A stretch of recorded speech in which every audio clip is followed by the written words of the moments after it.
Hello दोस्तों, नमस्कार। ये दुर्गा माई का गाना है, बहुत सा प्यारा गाना है।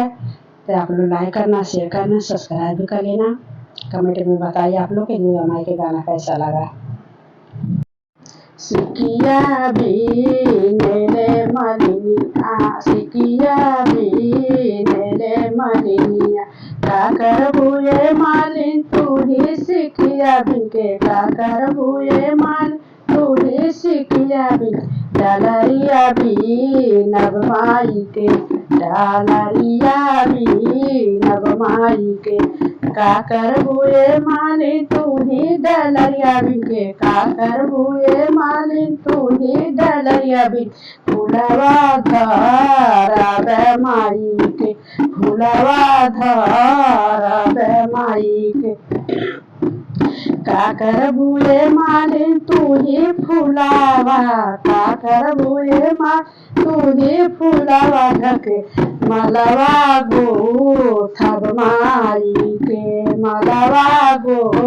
थब माई के, का करबुए मालिन मलवा गुथी के, का करबुए माल मलवा गुथी के, माई के पीनाई मलवा, माई के पीनाई मलवा, माई के पीनाई मलवा, का करबुए मालिन मलवा पहिना के, का करबुए मालिन मलवा पहिना के,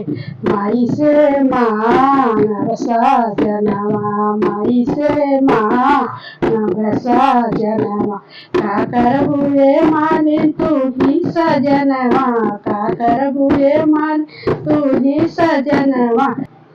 गोदिया में दी है सजनवा ललनवा माई, गोदिया में दी है सजनवा ललनवा माई, का करबुए मालिन तू ही ललनवा, का करबुए मालिन तू ही ललनवा, चरोधा में रही है ललनवा, चरोधा में